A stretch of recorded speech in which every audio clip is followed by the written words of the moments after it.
Somebody didn't want the gray state investigated, explored, and unveiled. That's why David Crowley is dead. He was the writer and director of one of the most controversial movies in modern history, and somebody didn't want him to produce it. What was so threatening about David Crowley and the gray state concept? Like gray state, many Hollywood films have depicted apocalyptic themes and end-of-the-world scenarios, yet the directors of these films are still alive. Roland Emmerich wasn't murdered after directing blockbusters 2012 and A Day After Tomorrow. Steven Soderbergh wasn't killed after his movie, Contagion. But David Crowley is dead, along with his wife and child. They were killed before the production could be completed. What was so dangerous about Gray State? David Crowley claimed that his movie was based on real events, not Hollywood propaganda like you see in movies such as 2012. California is going down! God, you sound like a crazy person. The governor just said we're fine now. The guy's an actor, he's reading a script! So the gray state is essentially an artistic representation of real aspects put into a fictional format. Once you open your eyes and start looking at all these trends like RFID, like martial law, like FEMA, like executive orders. Literally thousands of films have been produced about the Holocaust, and yet one single film that addresses the potential for a Holocaust in the United States is stopped mid-production after its director is murdered. Seems a bit odd, doesn't it? They don't want Americans, Canadians, and other Western countries to know what is coming. And that is a plan to intentionally collapse Western society.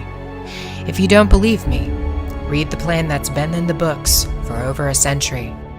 Planned out by the Illuminati and penned by Albert Pike back in the 1800s in his 3 World War predictions.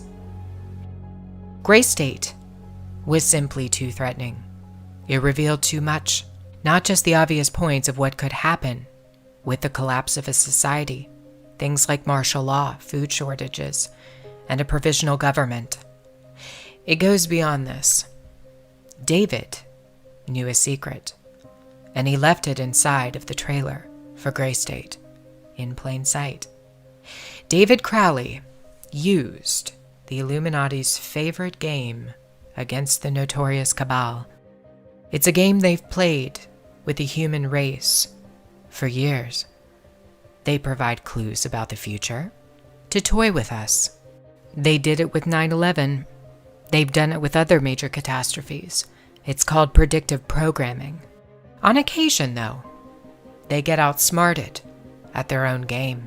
What was David's hidden message inside the Gray State? And could it be the reason for his death?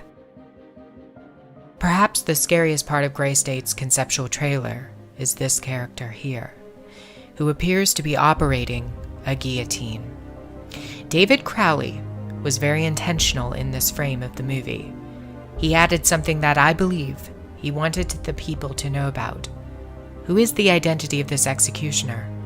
If you look closely, you will see that this terrifying character is wearing something around his waist. It appears to look like an apron.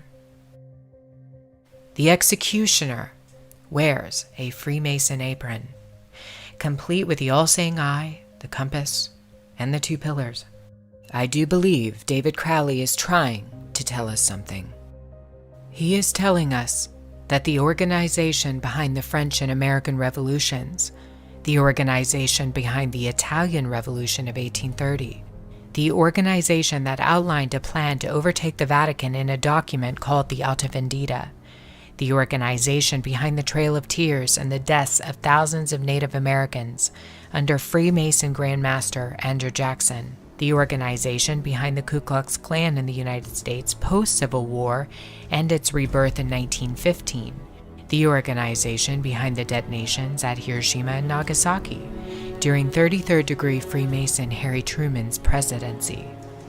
These are men with a radical revolutionary agenda throughout the entire world, because they worship and follow a radical revolutionary deity, the first to have led a revolt against the Most High Lord.